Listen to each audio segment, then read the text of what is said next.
Hello, everyone. Welcome back to another episode of Overcoming Graduation with Brian Drury.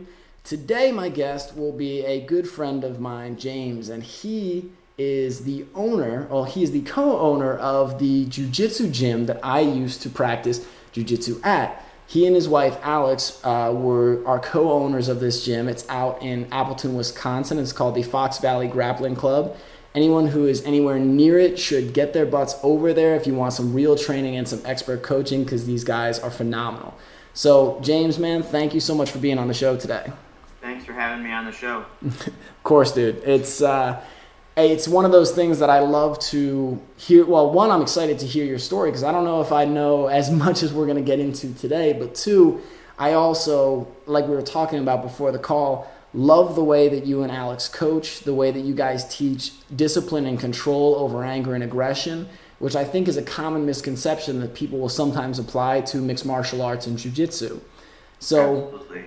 we'll definitely get a lot into jiu-jitsu, but the way that these interviews always start off, I like to hear people's stories, because to go from never having practiced a martial art, and then now you are a black belt in jiu-jitsu, a co-owner of your own jiu-jitsu gym, training under Thiago Veiga, and Luiz Claudio is the other gym master, correct?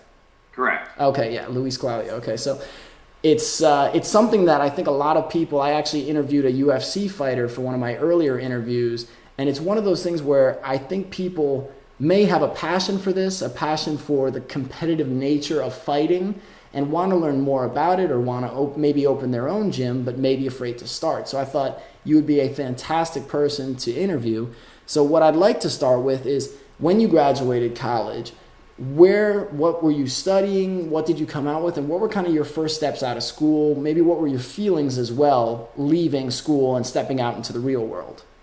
Okay.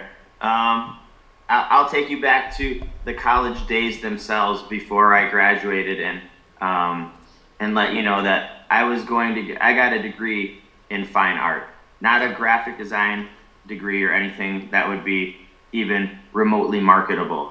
And that is because all my life I never liked being told what to do. So I figured if I could just make art the way I wanted to, and have a group of people who liked the things that I made, that I could do just fine making paintings and selling them, and I wouldn't have to have anybody boss me around. Mm-hmm. So that's how it started. And then I stayed in college for 6 years, because I was in really no hurry to be part of the real world. I wasn't. I was taking my time, and I didn't really have any interest in having a job. So when I got done with college in Madison, I went to a year of school down in New Mexico, because I was going to get my Master's of Fine Art, and in that way, in case the paintings didn't work out, I'd be marketable as a professor. Mm-hmm. Because MFA is a terminal degree. Mm-hmm. So I could then go and teach people to be artists. But when I got done with my first year there, I hated it. And I hated the thought of being the person who would then now drag other people through this same fucked up process of having the hope of being an artist. It's a really unrealistic goal, to be a famous artist and sell your paintings. So it's a rare thing to be successful in that field, and I just didn't want to be part of dragging people through that. So my fiance at the time had gotten a job teaching in Kimberly, Wisconsin. Mm-hmm. And so I moved back up here, and we lived with her folks. I really didn't know what I was going to do. I ended up having a series of just terrible jobs that I didn't enjoy. They weren't terrible jobs, but they weren't fun for me. I did I worked at a photo place back when people still got photos processed from film. I was a substitute teacher. I did rough carpentry, so I built people's homes, which I thought was kind of a noble thing, that you're building someone's home for them. But I didn't realize before I started the job that I was terrified of heights. I didn't know. So I got to this job, and they're like, "Are you afraid of heights?" And I'm like, "I don't think so." And like, we get out the first day, and I was like, holy shit. I'm like, this is horrible. So I hung in there for like a year, and then I was like, I can't do this anymore. Like, I'm aging too rapidly trying to get this done. Oh my gosh, that's awesome. And I ended up going back to school, like a school that's not around anymore, and taking some graphic design classes just so I could have work that was still what I thought at that point would be somewhat creative, right? But still marketable. So I ended up working as a graphic designer for a while, mm-hmm. and then while I was in Canada adopting Grace, the company that I worked for fired me, and because I was there longer than I had anticipated, so they canned me while I was gone adopting Grace in Canada. And so when I got back, Jay, I was gonna ask where in Canada did you adopt Grace? Moncton, New Brunswick. Okay, because my mom is from Edmonton, Alberta, so really? Yeah, this is all the way, like, it's an hour ahead of New York. It's on Atlantic time. That's how far east it is. Wow. So, yeah, but it was, I mean, that was an interesting experience, and it was a good experience for me as a dad, like, showing that, like, I could do it. I stayed up there 5 weeks with just me and her, mm-hmm. while my wife came back to the United States so she didn't lose her job teaching. Right. So it was a really good experience, and she's been a daddy's girl ever since. So it was a cool, like, yeah, you know, I gotcha. Yeah. But then, so when I came back, I found out that through a friend of mine, that he had a friend who owned her own business in graphic design. I needed a job.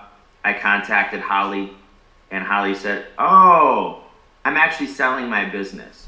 And I said, "Oh, I wasn't looking to buy one. I just wanted to have a job." Right. And then my wife, my now ex-wife, mm-hmm. was like, "You know, I don't know, like, if I want to be married to you anymore." Wow. And I was like, holy shit.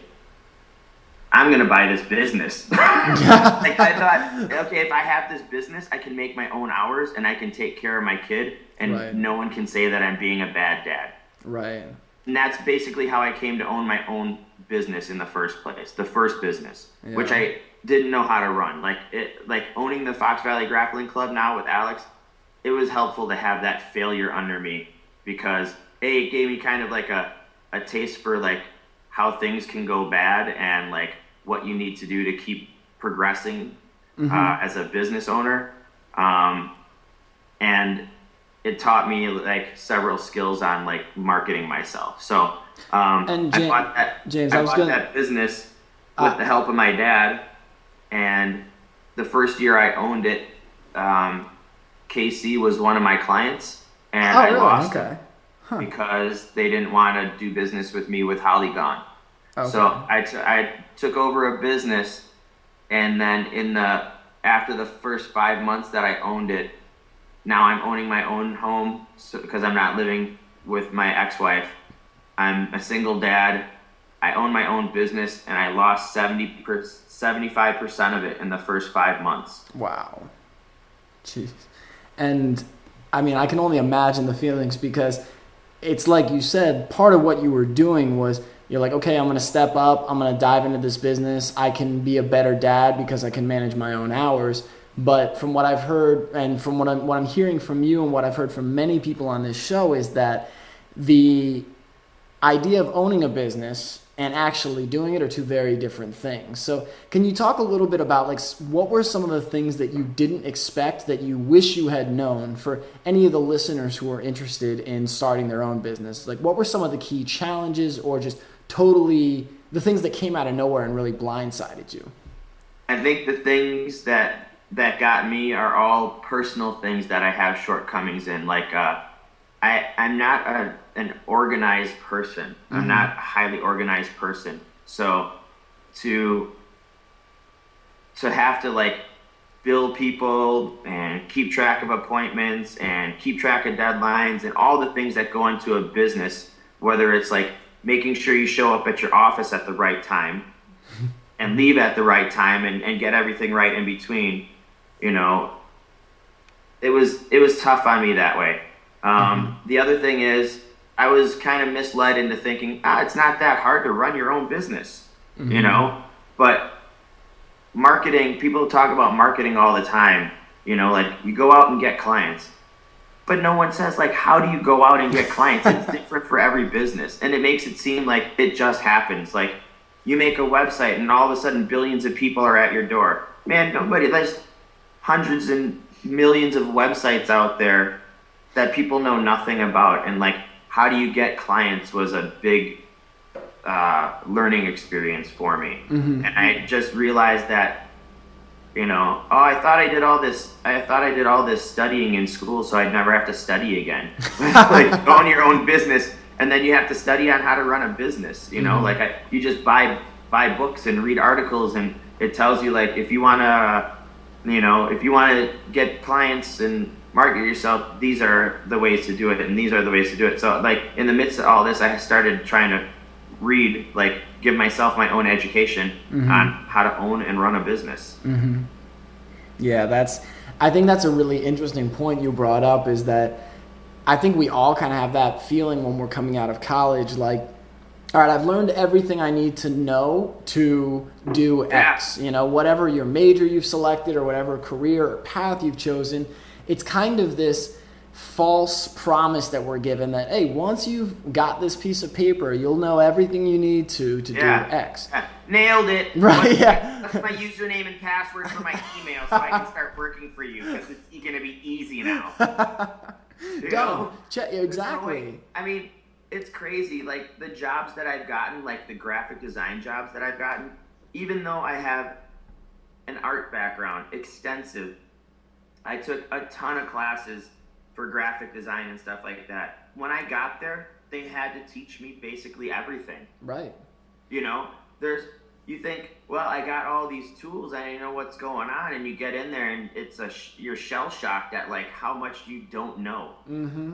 Yeah, every company that I've come into, it's, you know, yes, I got a degree in supply chain, and at the time, Penn State was the #1 supply chain school in the country. So you're coming out and you're like, yeah, they're #1, so they're going to tell me the most important stuff, and then I'll be good. And every job you get to, it's not just the base knowledge or, you know, the definition of X and Y. It's the way that company functions. It's the systems they use. It's the way they like to communicate. It's all these different things that fall into the picture. And I think what you said is a really key point, is every successful business owner I've talked to has said that the self-education piece has to be a part of it. Like, whether you want to or not, you have to educate yourself and you have to grow and evolve, because, and I think it's so funny you said marketing, because even like some of the biggest names out there in motivational speaking and like authors and everything, they say they hate marketing. Like, so many of them hate marketing, but they had to learn it in order to grow their business. So the two things that I hate most are marketing, which is weird, like, because you have to have this weird, like, I'm bragging about myself, but I'm not really bragging about myself. Like, let me tell you all the things I can do for you, and let me tell you how I can make your dreams come true. But I'm not, like, being egotistical or anything. You know what I'm saying? Yeah. It's bizarre. And the other thing is collecting money. I hate collecting money. And when I owned my own business, I had to be just like a thumb breaker. I just remember calling people and being like, hey, like, I don't mean to be an asshole, but I got to be an asshole. Can I get that check or what? You know, like, I got to run this business, and you are, like, 90 days past due, you know? Because you think you're a one-man band. If I piss this guy off, he might go away. And, you know, so you have to feel like you're walking on eggshells just to get what you deserve, which you did work for. Right. And I think what's interesting there as well is when you think about running a business, that's the type of thing you never consider, is clients not paying, you know? And so for the listeners to be able to hear that, you know, it's not to scare them off. It's just to open their eyes to hear the potential things that you could encounter. And it totally depends on your business model and the type of product you're selling or service. But when people are aware, they can prepare for it. It's like if you go into a football game and the coach doesn't tell you that the free safety can come over the middle and level you, it's just going to shock you and you're going to be lying on your back like what happened. So I think that's... I think, like you said, different businesses have different expectations. So like you go into a clothing store, you don't ever expect that like you can just take stuff and go. Right. But a lot of times when you run a service business, so my service was either like graphic design or now it's, you know, teaching you martial arts. There's this weird thing where people are like, so do I have to pay for it? And it's like, absolutely you have to pay for it, man. I've been doing jiu-jitsu for 15 years. I've been doing jiu-jitsu longer than it takes a doctor to get his diploma, you know? Yes, right. You have to pay me for my knowledge. That's how this whole system works. Mm-hmm. Yeah, it's and that's really interesting too about a service, and especially a martial art, because it's like, oh well, you're just passing down your sage wisdom. It's like, yeah, but I'm also running a business, so it's like there's gotta be like they have to bring you value in a way that you can create more value for other people, because by having those finances, you can market more, you can grow more, sure. You can buy better equipment, so that enables you. So yeah. So you were running this graphic design business, and then what? Into the ground. I was gonna say to the ground. and what were some of the?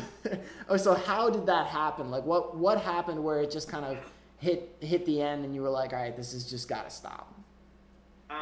Well, I think it was like I said. I have a very difficult time being organized, so that was one of the pieces of it. And the other piece was, in technology, you have to constantly keep up with what's new. You know, like mm-hmm. what doesn't the Flash player work on when you're building websites, and like what version of HTML works with this, and like what do you have to do to optimize the site for search engines, and like I was like, man, I cannot keep up.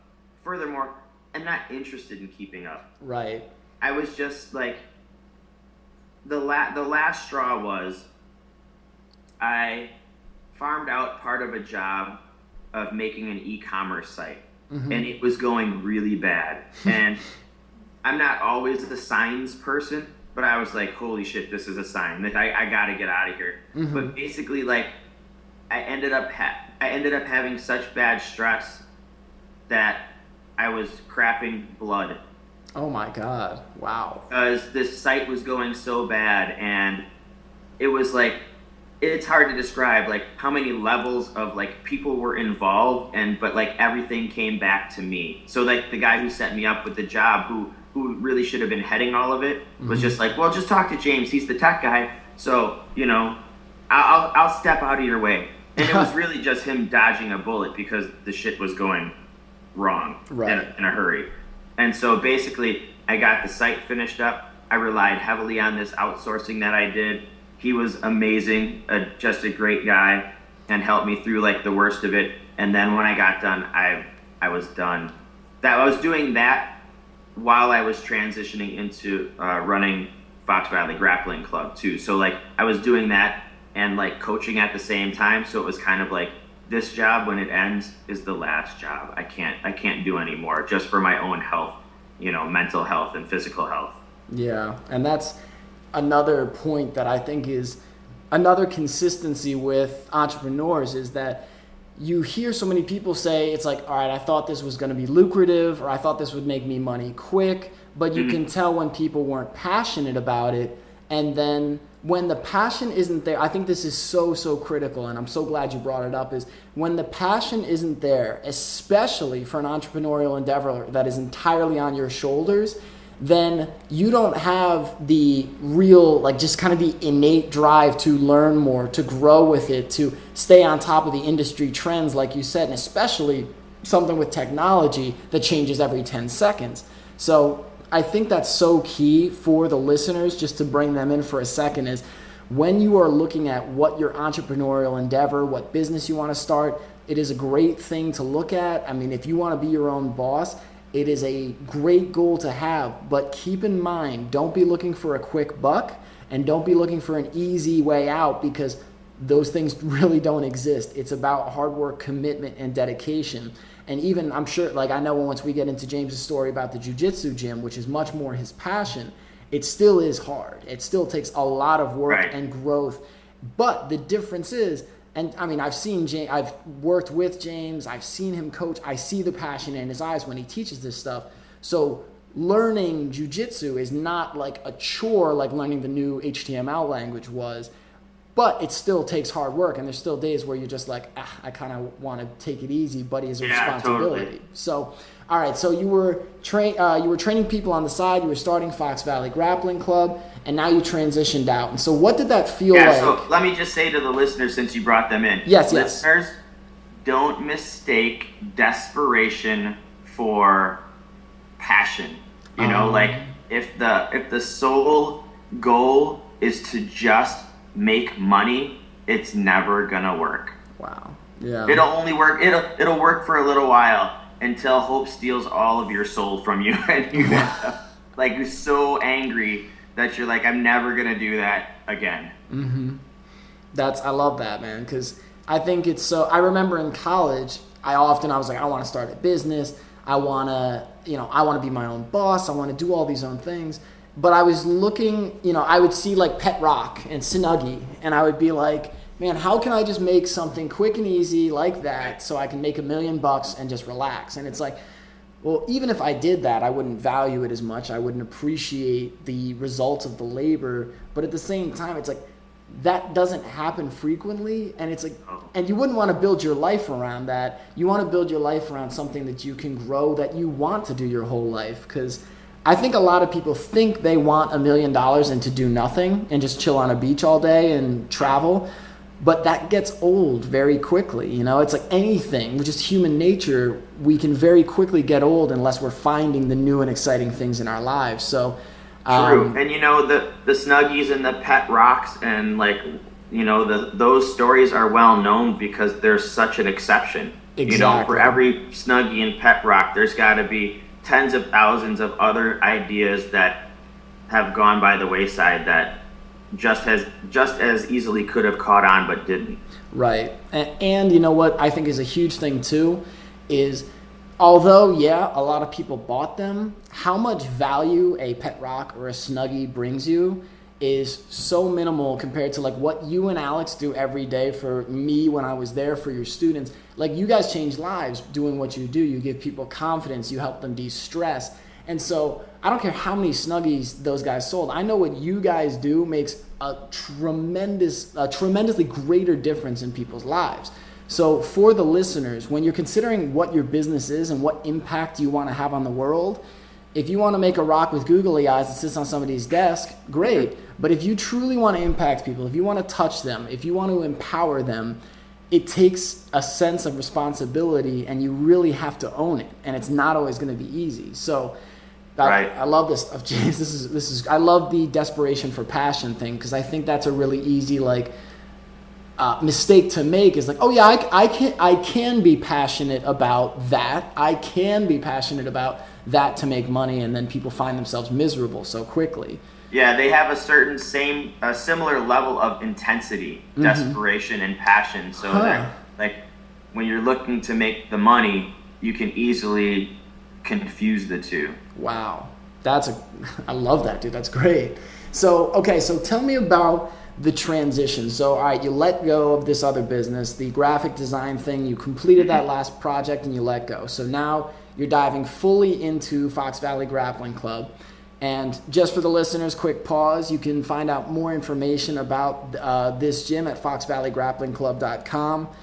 Just recently moved into a new facility. It's right on the main strip in Appleton. It's great location, great people, amazing coaching. So definitely check it out. So, thank you. Absolutely, man. Hey, listen, I'm gonna hype you guys up as much as I can because I believe in you guys.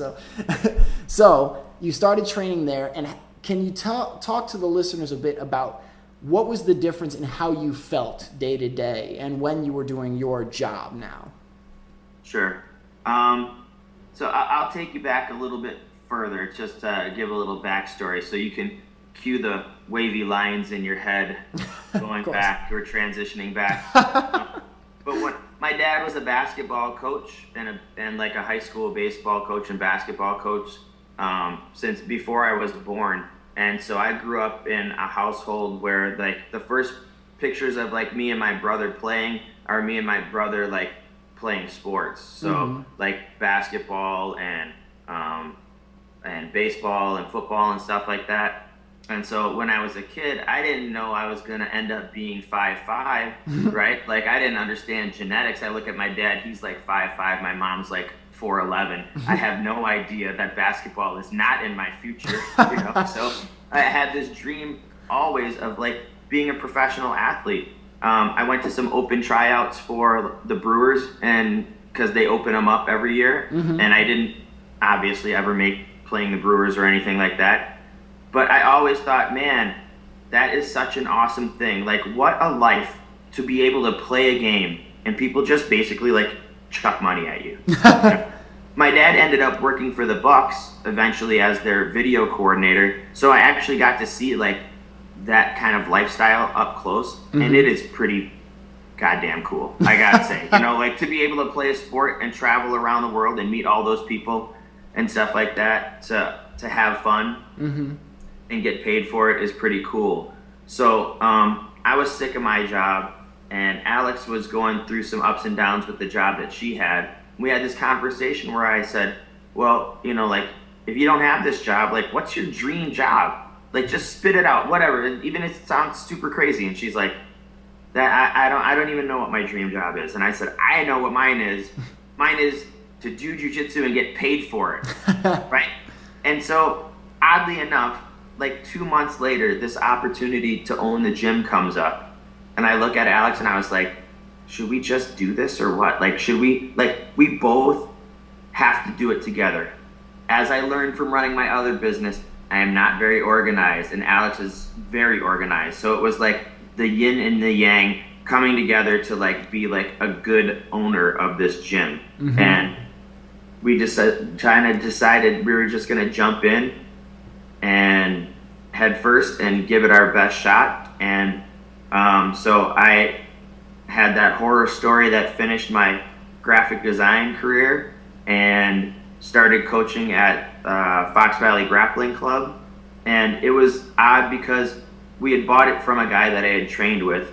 And in Jiu Jitsu, you know, the relationships aren't just business relationships. Like, you don't just come in and I say, all right, hey, Brian's here. Good. One more person here. You know, it's like, hey, what's up, man? How are you doing? How's the family? And we talk, and like, you know, so the relationship isn't just a business relationship. It's like a friend, family type relationship. Yeah. And so when Alex and I bought the business, basically the old owner was like, I give everybody, like, go with Alex and James, like, you know, everything's good, keep training with them. And then Alex and I decided that for the benefit of our students, we would switch what black belts we trained under, because the black belt that we had before was 8.5 hours away, and Thiago ended up being an hour and 20 minutes away, which was just amazing to us that we would have this knowledge so close that we could just like take 3 cars full of people, go down to his gym on a Friday night, train, soak up all this knowledge, come back to our own gym and still like train on Saturday again. So it was this amazing idea, and all of a sudden there was like a mini fracture in the gym where the people who still wanted to stay with the old association were a little miffed. Yeah. But Alex and I always say we're not going to make decisions that make us popular as much as we're going to make decisions that make sense for our students and our business, right? Yep. So we were not popular with a certain contingent of people that left, but the people who train with us now have no idea about, like, we've basically gone past that stage of having people knowing who our old professor was and who our new professors are. All the new people know is that they love it at our gym because, like, here are a few examples. We have people who were like heavy drinkers before, and they found our gym and started training with us, and they haven't stopped, but they've virtually stopped drinking and started training more. We've had people who have had other like damaging life experiences, like being in battle overseas, and this is one of the few things they do that helps them to feel calm. I have people that come back from vacations, like a vacation where you're supposed to be enjoying yourself, and they come back and say, I just got to train. Like I have to get in the gym and train. And so we've kind of built the gym to be this family unit that people really enjoy, not just coming and like being there for themselves, but being there for the greater good of the community at large, as the gym applies. Oh yeah, and I mean I can speak from personal experience there, because I'm a very open guy to begin with, but when my mom was battling cancer and when I was going through that, I told people because I wanted them to be aware. But when I came and told you guys, I remember it felt like a family. It felt like I just got, you guys gave me a hug. You said if I needed anything, I could be there. And I remember it just helped being in that environment so much, because it's amazing when it's funny because I think very often people hear about jiu-jitsu and you say, oh, it's like wrestling, but there's chokes and locks and, you can break somebody's arm. And they're like, oh, that sounds so violent. But what's amazing is when you train with good people, because of course you could train with violent people who are going to try and hurt people. But when you train with good people like the people at Fox Valley Grappling Club, it's about control, it's about discipline, it's about respect. But it's also about pushing each other. So even like on those days when I was emotional, when I was struggling, people didn't take it easy on me, and I wouldn't have wanted them to. They pushed me, and that helped me escape from the fear and the doubts and all the emotion that I was having. It helped me just get lost in the moment and be in jiu-jitsu, which helped me, when I came out of that moment, I still was able to emotionally manage things a little better, because I had, released some adrenaline, I had calmed down, I had de-stressed. So I can speak to that personally, man. You guys have done a fantastic job cultivating an environment that brings in great people who are kick-ass athletes as well. And what I wanted to have you elaborate just a little bit on for the listeners. So for anyone who's unfamiliar with Thiago, Veiga, and Luiz, Claudio, can you tell them a bit of these guys' credentials? Because I think it will blow the listeners' minds. Yeah. So Luiz and Thiago are both black belts under Rickson Gracie. And for the listeners who are unfamiliar with the lineage of Brazilian Jiu-Jitsu, Elio Gracie is the guy credited with basically changing Jiu-Jitsu to be more ground focused. His son Rickson is widely considered to be the best Jiu-Jitsu practitioner to have ever walked the face of the earth. And there are not many people who will even step up to debate that. And these guys trained with him down in Rio. Then when he moved to the United States for a while and lived in LA, they came up and trained with him in LA. They got their black belts. They eventually ended up starting their own gym in Rio, and eventually coming back to the United States and setting up shop in Madison and Chicago. But they're both world champions. They have very different styles. So Luiz is like water and Thiago is like a rock, and they really complement each other. So they just did a seminar for us recently where Luiz went through a lot of body movement exercises and Thiago went through a lot of technique, and you could see the differences in both of their styles, but how, like, if you take what you can from each of them, you have like a really like exceptional game. But they're guys who have trained this martial art and dedicated their lives to this martial art for greater than 2 decades. These guys were like, Luiz has been a black belt for as long as I've been training jiu-jitsu. Thiago has been a black belt for 12 or 13 years, their amount of knowledge is kind of exceptional.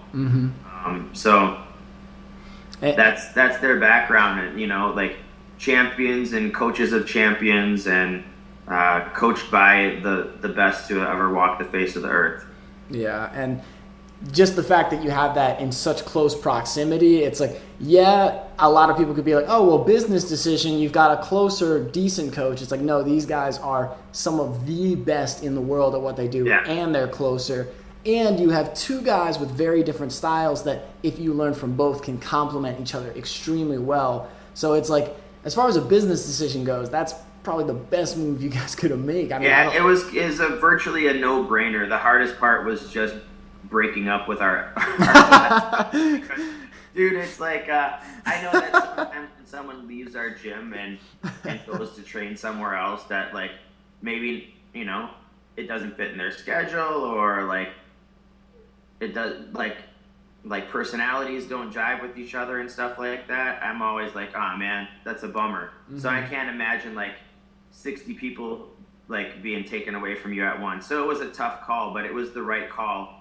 And that's part of owning a business, is you have to kind of, keep what's important.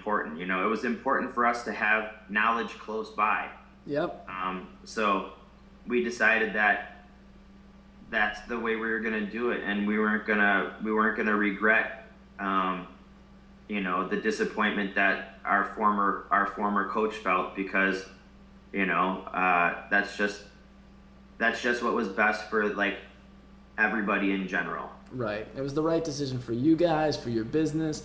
And I can, just for the listeners, for anyone that's in the Appleton area that's even close, if you have a chance, please go to Fox Valley Grappling Club. But if you get a chance to do one of Thiago, Luiz's seminars, or one with both of them, absolutely take the opportunity, because imagine getting a chance to learn how to shoot more effectively with Michael Jordan. It's pretty much the equivalent of that, and these guys are just phenomenal. And James, what would you say Thiago's height and weight is?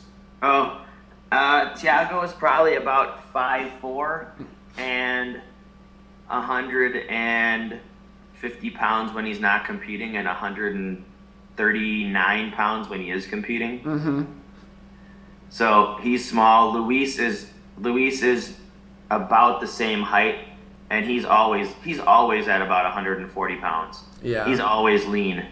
And the reason I brought that up is because I think a lot of times people will see UFC fighters, they'll see heavyweight fighters, they'll think a fighter is someone like Mike Tyson, and they think that big and strong is, and I'm not saying Tyson wasn't technical, I'm not going there, I'm just saying they think this big, burly, massive beasts of people are the only people that can succeed in martial arts. But part of the beauty of martial arts is that technique is so much more important than your actual physical strength. And you would think, so I'm 5'11", about 202. When I was training with you guys, I was right around 195. And so I remember during the seminar that I came to with Thiago, I was like, he was demonstrating how you can use your body weight and use gravity to create more pressure. And I remember you were laying underneath him, and he goes, okay, here's what most people do, and you were fine. And he said, roll out. You rolled out, no problem. And then he goes, here's what you should be doing. And then he just shifted himself slightly and like arched his back a little bit, and your face turned bright red, and he said, roll, and you couldn't even move. Yeah. And I looked at it, and I was... It's pretty amazing what they've figured out about the human body and physics. It's incredible. From one person to another. Yeah, and I remember looking at it, and even though it's like I know you and I know him, and I was like, I still was skeptical, and you were like, you want to try it? And I was like, yeah. And I got down there, and this guy who you said, like, let's say he was even, let's say he's 150 at that point. So I have about 40 pounds on him at that point. In most circumstances, people would be like, oh, I've got the clear advantage. And then he laid the weight on. It felt like a 250-pound guy on me. I couldn't believe the weight and the pressure and how he used physics to his advantage.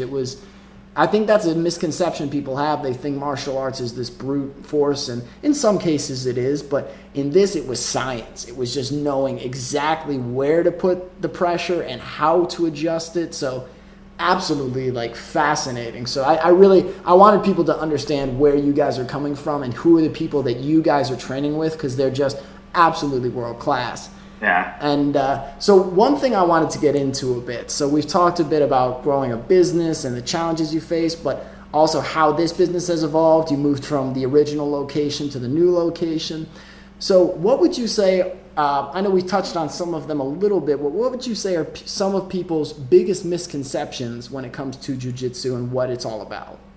I think if people know what jiu-jitsu is at all, in the first place, I don't think people even really understand what jiu-jitsu is as a martial art. But if they do, I think they think it is scary. Mm-hmm. That not like we're necessarily barbarians or anything like that, but that we're rough, and that you could get hurt, or the people that you're training with are out to injure you, which is completely not the case.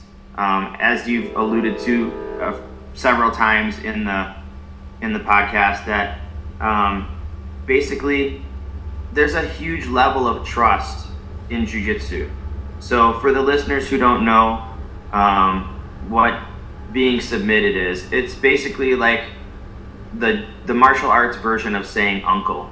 Okay, so like if we work on a lot of joint locks, so wrist, elbow, knee, shoulder, ankle, there are chokes in it. It's not like when I first heard chokes, I imagined like the Frankenstein, like two-handed clutching at your throat kind of choke. Like I had no idea that it was like really like accurately put body parts to cut the blood off to like put you to sleep. Like if somebody would have said a WWF sleeper hold, I'd have been like, oh, those really work? Oh, yeah. That's kind of cool. Yeah. So, but I was just telling somebody the other day that one of the first things a buddy of mine who's also a really good black belt down in Milwaukee has his new students do is he'll have two guys do submissions on each other, nice and slow. So the first person understands like what a submission is, and that if they tap out, right, to say uncle, that the other person's gonna let him go. Mm-hmm. Right? And then the person on top realizes that they have the power to really injure another human being, right? That's a pretty impressive thing to know that you have. Mm-hmm. You have the power to like not just hurt someone, but like physically injure them. So you develop a high degree of trust right off the bat, because you say to yourself, oh, he can hurt me and I can hurt him. But if he says stop, I'll stop, and if I say stop, he'll stop. And it's very reassuring to go into a gym like ours, where you know that the people who do jiu-jitsu respect the art to the extent that they would never knowingly hurt somebody, never knowingly injure somebody. Mm-hmm. I talked to one of our former military guys yesterday, and he likened it to like the trust you have to have in your people that are in your same group in the military, where you have to be able to trust them. Mm-hmm. And he likes coming to our gym now because he feels like he's like getting some therapy like from being overseas. He feels comforted to know that there's a group of people there that look out for him. Mm-hmm. And he's like been here 2 weeks and he already feels like family, and that there's a group of people he can trust, and that trust him. I think people need to feel trusted too. Yeah. It's one thing if I trust you, but I need you to feel like you can trust me too to get it to work. Right. I mean, it's interesting because you can almost build a metaphor about it in relationships and the way you live your life. Oh, yeah. Because if, like you said, if you trust me, but I don't trust you, I'm scared that every time, and for the listeners, like tapping out, the saying uncle, that's like literally tapping your hand on the mat or on your, the person you're working with back, just saying like, all right, you got me, let's stop, let's reset. So if they get you in a choke or a lock, and, but really it's, if we can't have that mutual trust, I'm not going to want to train with you, or I'm not going to be as willing to step outside the box, try new things. It limits the creativity, but also the intensity of the training, because as things get more intense, like you said, you are dealing with very real ability to cause harm to another person. So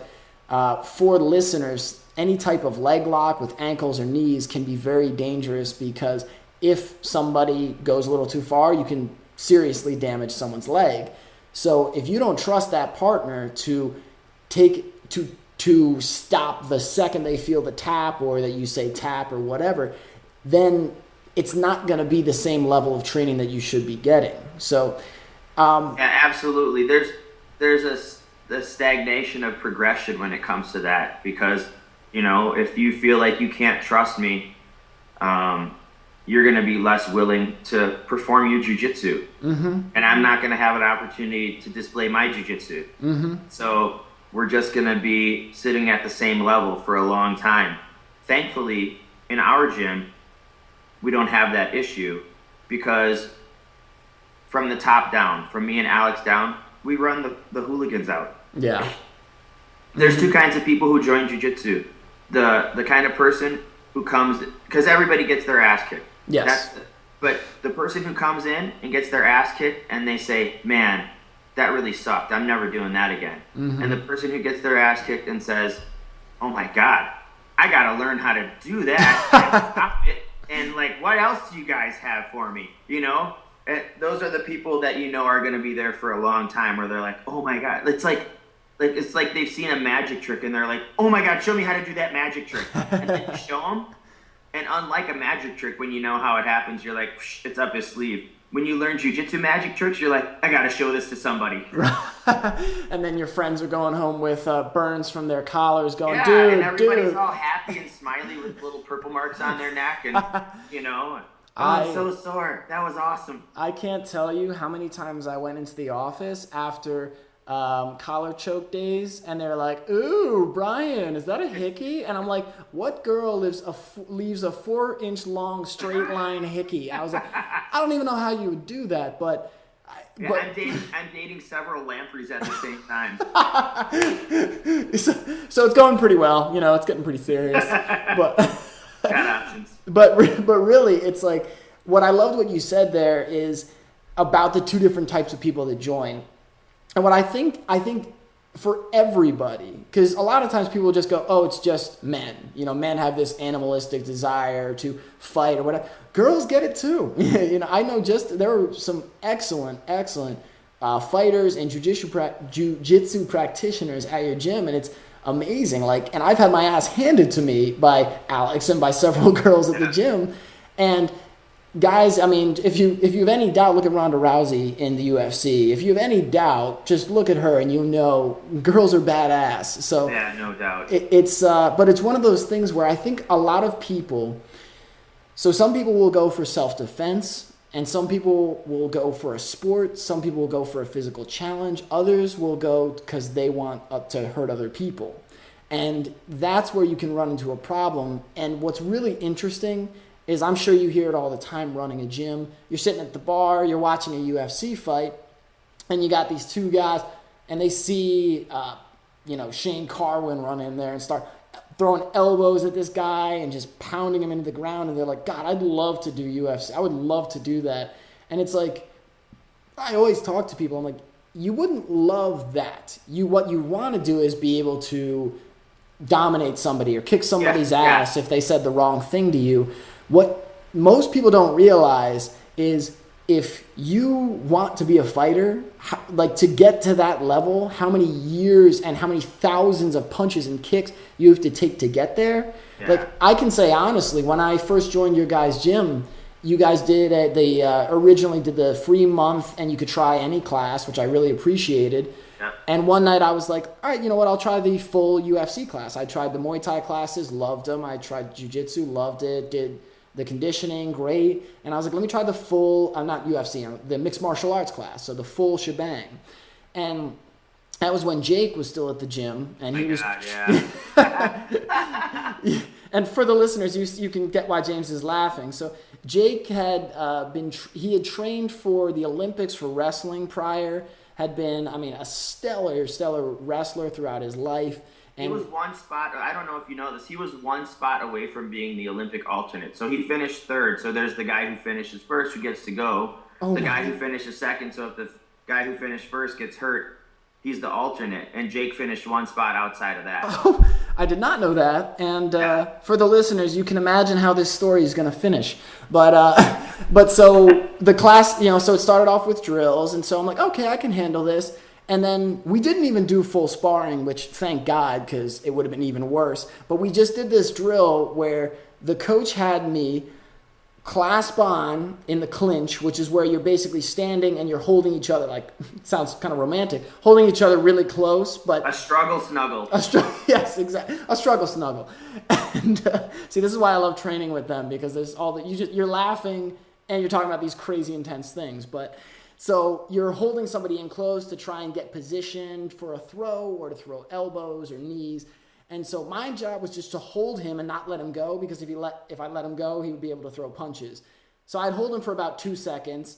He'd throw a couple punches, throw me on the ground, and then punch me a couple times. And he was going about 50%, if that, and just absolutely destroyed me. I went into work with bruises the next day, sore. And I'll be honest, it was like... that portion of fighting, actual stand-up fighting, still to this day scares me a bit. It's the idea, like, nobody wants to get hit in the face. People want to, be doing the showstopper, jump off the cage, kick somebody in the head, but nobody wants to take the hit to set that up. And so that's still something. And you're watching elite athletes, so if I can just give you a picture of the echelon of fighters. So there's Jake, who you're training with, who is really good in a specific area. Mm-hmm.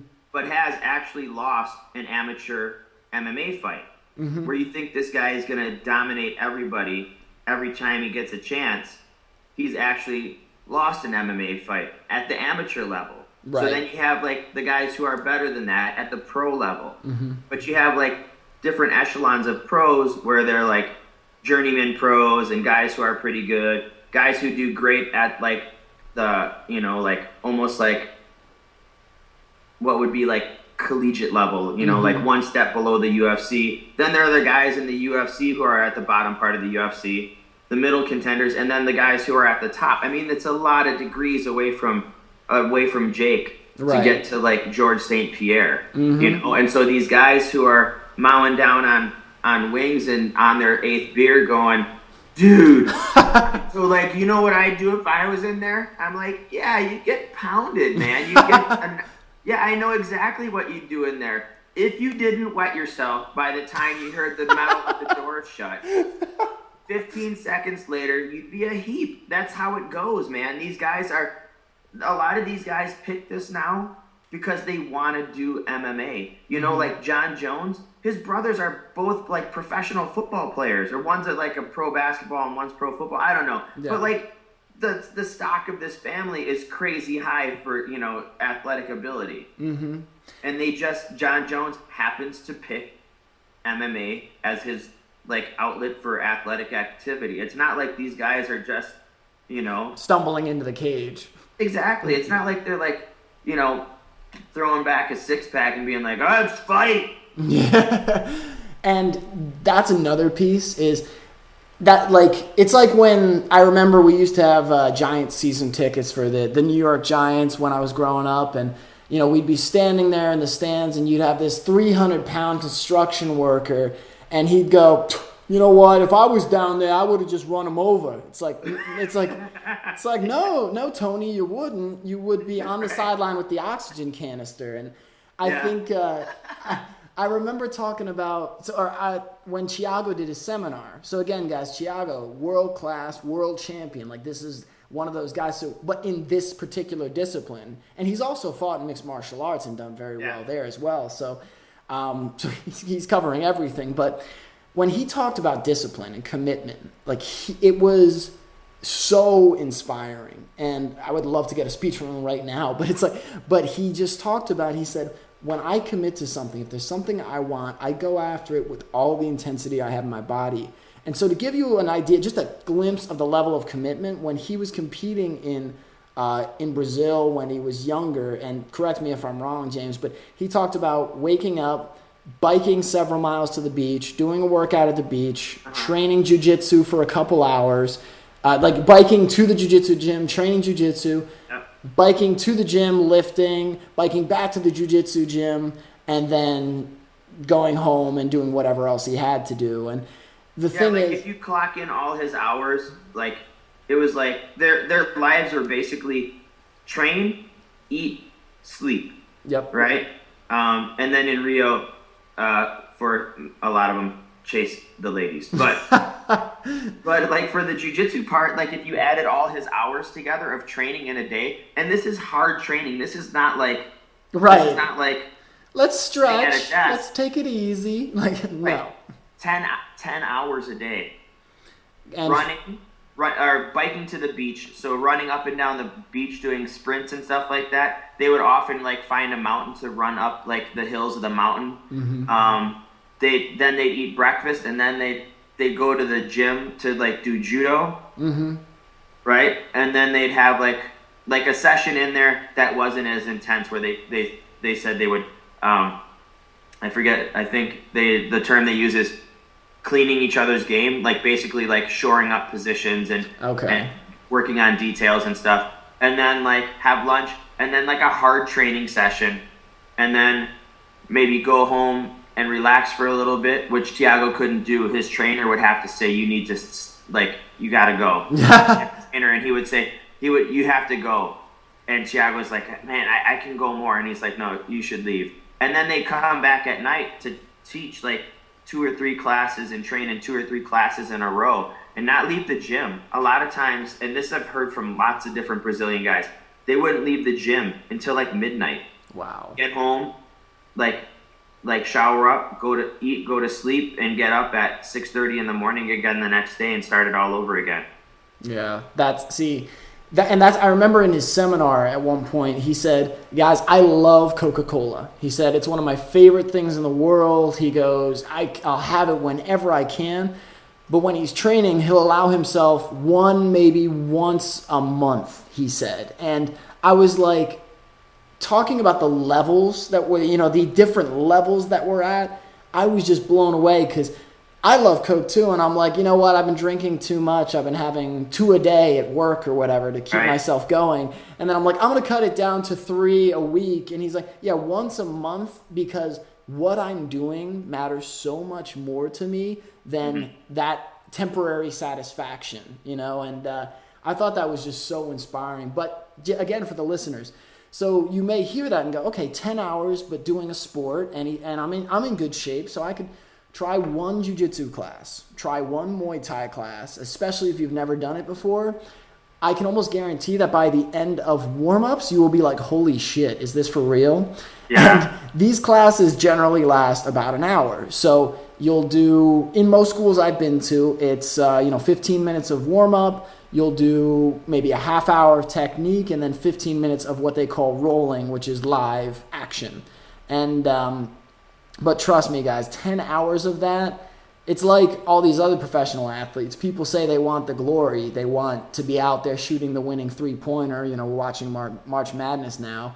But how many people are willing to wake up at 5:30 every morning, go to the gym, and do all their other responsibilities, being a student, being a parent, whatever. And Thiago also, it's like, I only met him once personally, but James and Alex know him great, and he seems to be just a loving father, a loving parent. He's super, I just see the Facebook updates, but I see his updates about his wife, and that just seems to be... Man, dude, I'm like, how lucky are you that pictures are digital? Because he would have run out of money on film shooting pictures of his kid and his wife to put on Facebook. Man, it's like everywhere they go, there's a new picture of Colleen, and there's everywhere, we went here today and she trained jiu-jitsu with me today, and she's, a year, 2, how old is she? Like 2 years old?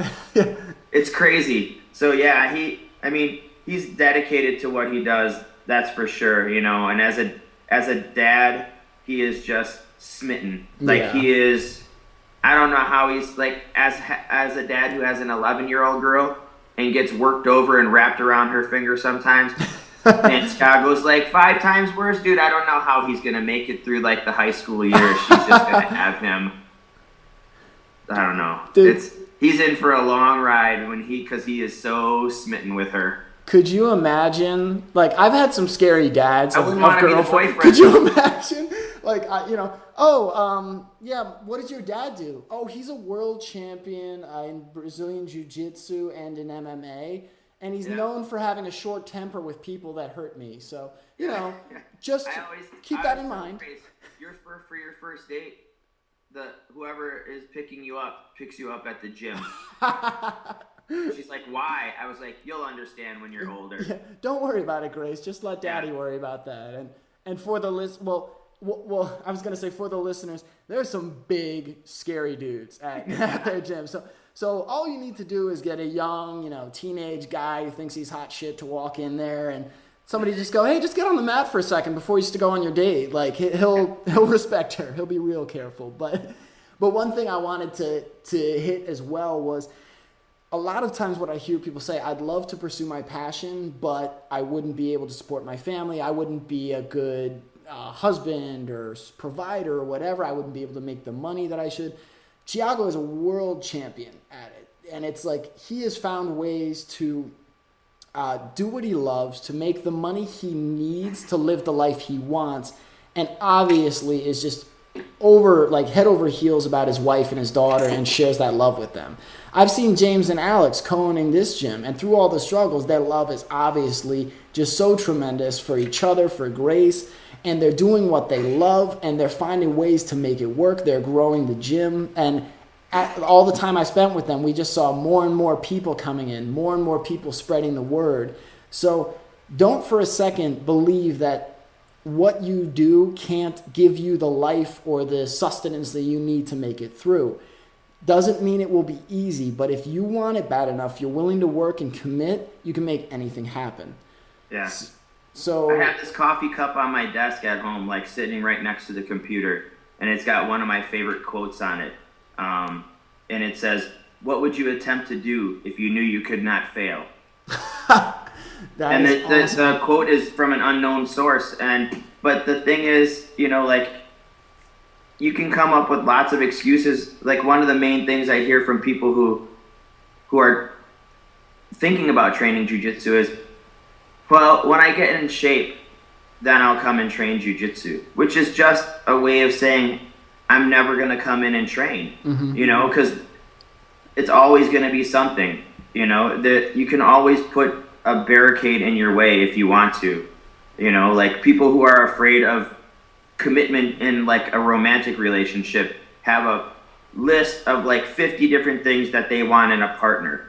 Why? Because that's a long list and people can screw that list up easily. So then they don't have to commit if they don't want to commit, because number 47 is, like he has less shoes than me or something like that. I don't know, like some ridiculous shit to keep you from being, having to plunge in and risk it all and like open yourself to the possibility that, it might not be completely awesome right away. Right. It's to open yourself up to the possibility or the chance of failure, working towards something great. It's opening up in jiu-jitsu, it's opening up to the chance that you might get you definitely will get your ass kicked. And if you walk in there and can kick ass the first day, you're at the wrong gym. So it's like, that's a good point. you're opening up to the possibility of getting hurt, of danger, of whatever. But what people so often forget is the things you get back.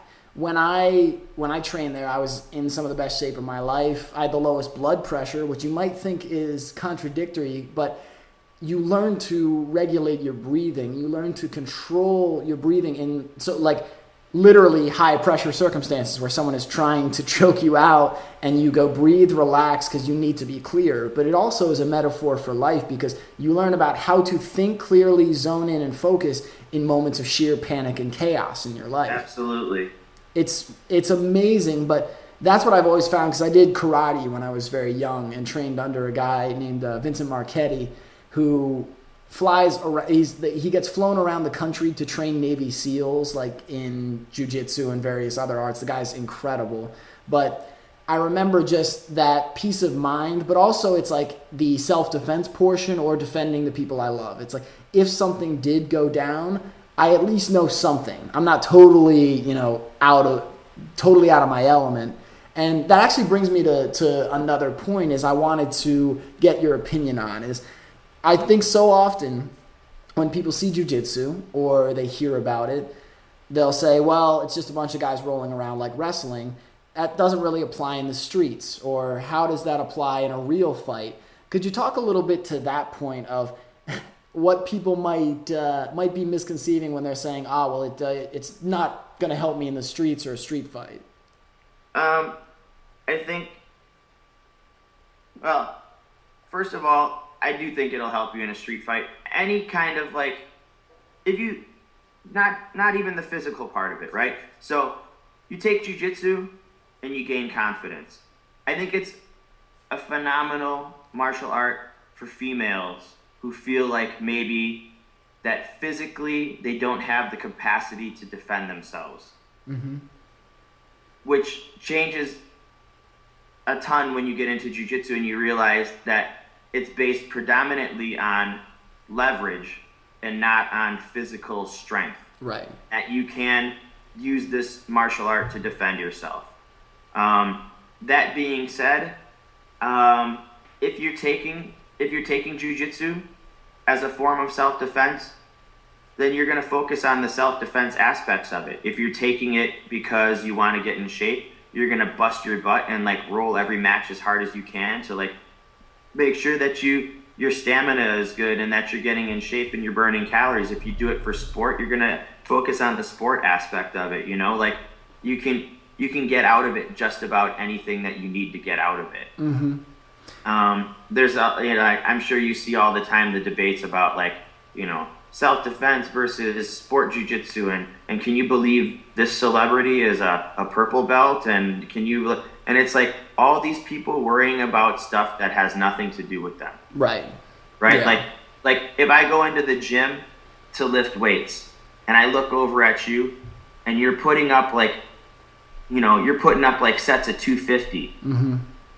That doesn't ever make me stronger. So what do I give a shit what you're lifting? Right. You know what I'm saying? I got to lift for me. And, I have to do it because that's something that makes me feel better physically or psychologically or whatever. So if you do jiu-jitsu because you want to understand how to defend yourself, the first part is when you take jiu-jitsu, you have a shitload of confidence. So right there, you're less of a target. Mm-hmm. But B, if you progress through jiu-jitsu, knowing that your goal is to be able to defend yourself, then those are the things that you're going to focus on. So eventually, you'll have the skills to defend yourself and to be able to get out of a situation that 90% of other people couldn't extract themselves from. Yeah. And I would say for the listeners, because just through my experience practicing it, so there's a couple key things here. And I mean, James is bringing up some really key points that it is what you make it, but also keep in mind that if you're talking about jiu-jitsu as a sport, that is a sport. It has rules and limitations. In a street fight, there are no rules. So you have to be very aware that, if in a jiu-jitsu match, someone can't punch you, someone can't gouge your eye. But in a street fight, all bets are off.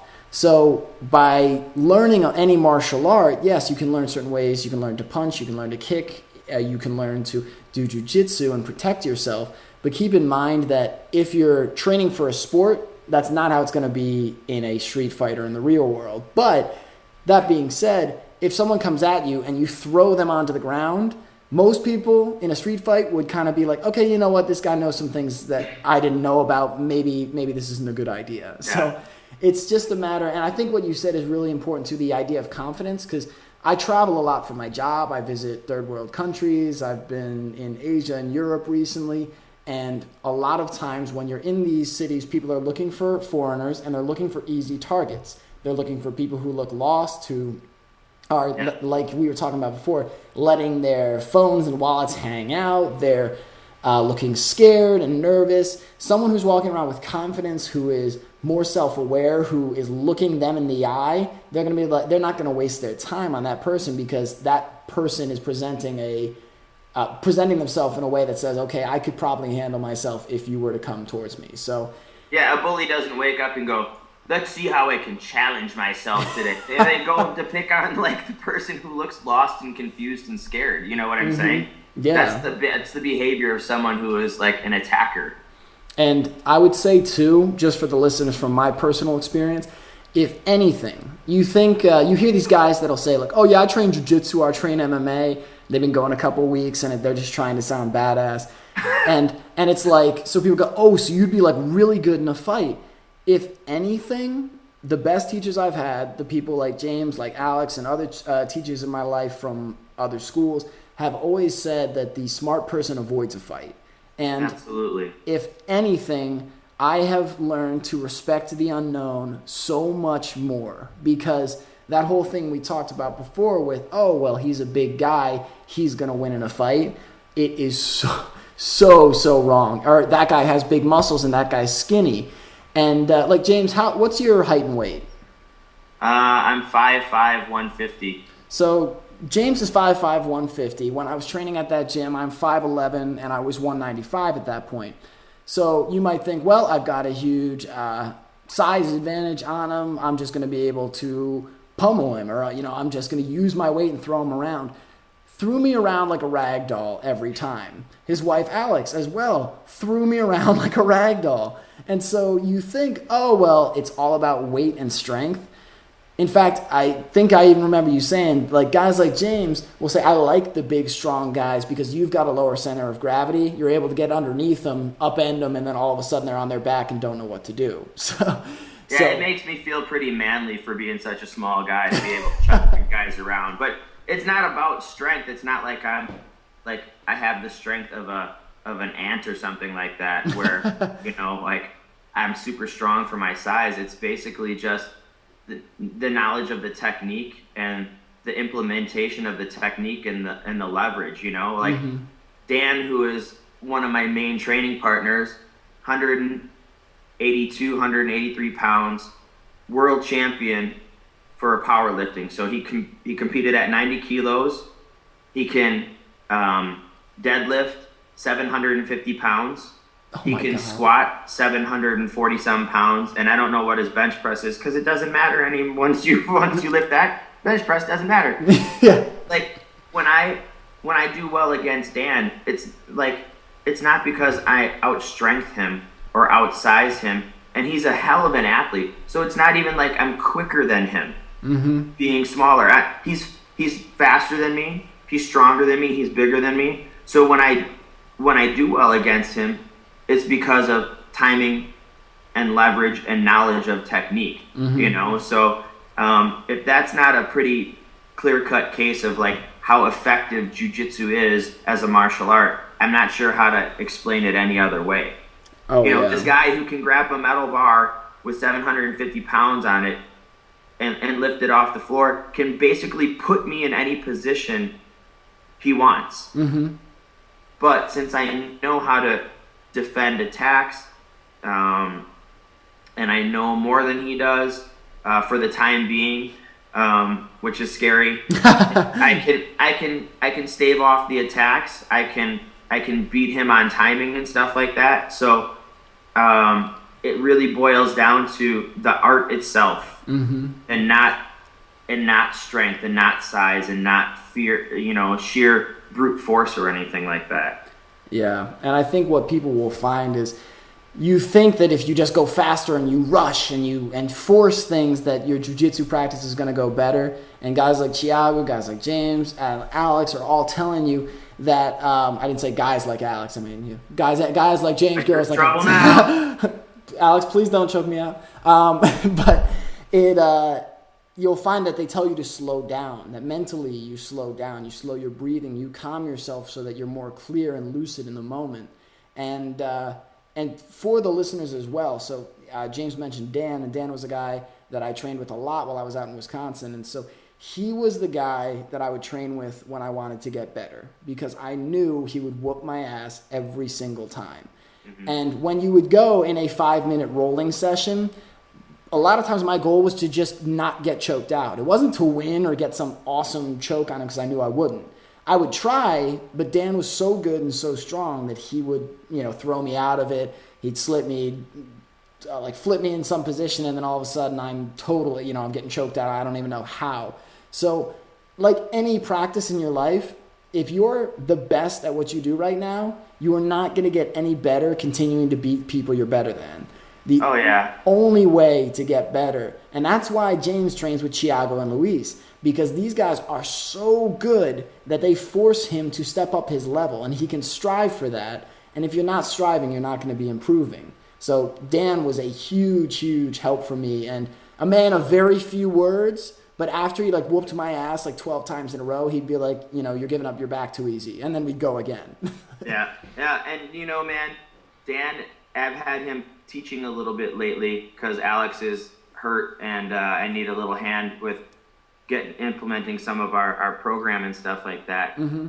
And he is actually really technical too. So now adding the fact that not only is he gifted as an athlete, and with quickness and strength and size and stuff like that, but he's becoming almost hyper technical, where he breaks things down to the point where he could probably teach it to a kid's class. It's sort of great and sort of terrifying. Because now it's I'm going to use my technique until I have to use my strength if I get in a bad spot. Now then I'll use it, as a last resort. But until then, I'm gonna make you think. I'm gonna make you hustle. It's pretty amazing to see his development, man. He is something else. I have no doubt that he's gonna probably be a Masters World Champion at some point. Oh, I'm sure of it, man. For the listeners, Dan is a guy who went from, and he's probably doesn't want us bragging about him, but we're going to go ahead and do it anyway. But he trains so damn hard. I mean, he's at the gym almost every day. He went from blue to purple belt. Has he gone past purple since I left? No, he hasn't. He's currently he's a 3-stripe purple belt now. Okay. And just for some perspective, can you give the listeners an idea of how long that generally takes and how long it's taken him to get there? Okay, so the transition, the growth from being a white belt to a blue belt can take. I've seen people be white belts for up to 5 years. Mm-hmm. Dan did it right after we implemented our new program in 6 months. Mm-hmm. And then his transition from blue to purple, which a lot of times blue belt you can be at for 3 or 4 years. I think he did it in about 16 months. Yeah. To a year and a half. But his ascension has been rapid. Mm-hmm. And it's not, and like I said, it's not just because he's strong and fast and stuff like that, but just he understands. Oh, he's one of those guys where you're he'll watch a technique, either I'll demonstrate it, or he'll watch it on a video, and before he even has a chance to drill it multiple times, he'll be like, oh yeah, I saw this move, and so I tried it during live roll, and I caught 4 people with it, so I think I can stick with it. And you're you're a freak, dude. You're a savant for Jiu Jitsu. It's crazy. But that's another great point for the listeners is we all have natural capacities. We also, for Dan, it's the strength, but it's also a rapid ability to learn and apply kinesthetically. So using his body and his hands, he's able to learn and apply quickly. So every one of you has one of those things where you can learn it, you can apply quick, you can grow in it. Now, Dan has really put in the work, he's too. the most buff sponge I've ever met in my life. That's great. I've never heard that. But that's, like, he also has put in the work because he does more private training sessions with James than anybody I know. He's at the gym every day. He's working out on top of it. But again, we're talking about the type of commitment it takes to achieve your goals. So the first thing is clearly defining what you want and then setting action steps to what you can do to make it happen faster, and then having the discipline to follow through. Right, and before anybody goes and says, oh, but this Dan guy, he must be like in college and his parents pay for everything and all. No, Dan is a grown man with a full-time job, a son and a wife. Mm-hmm. So like, if you're like, but I have kids, it's like, well, so do I, and so does Dan, and he's got a wife and he's got a full-time job. Mm-hmm. So it's not like he's got nothing else to do. Yeah, and for anybody, I love that you brought that up. And he coaches powerlifting. So like, oh wow, I didn't even know he that. Coaches powerlifting. His team is at the Nationals this weekend. Mm-hmm. So I hope they're doing well. But like, it's not like he's got nothing else to do. Right. He's got a lot of activities and mentoring responsibilities beyond probably what a lot of other people do. Right, and he's still creating that time. So I love that you brought that up, because for the listeners, if you have been listening to any point of the story, whether it was James's, Thiago's, whether it was Dan's story, if you found yourself going, yeah, but ask yourself, why did you immediately start making excuses why you couldn't do it?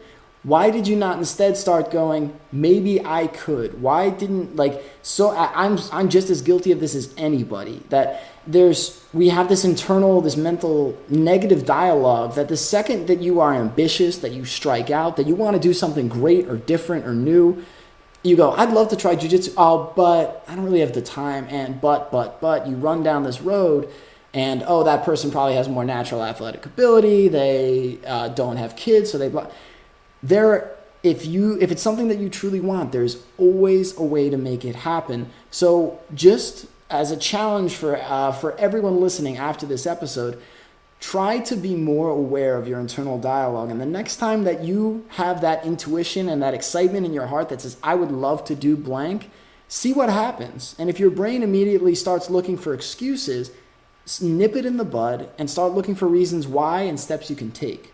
So for sure. Like, what are you afraid of? Are you afraid of fail? Why should you not be like the rest of the entire human population? Everybody fails. Mm-hmm. Everybody fails.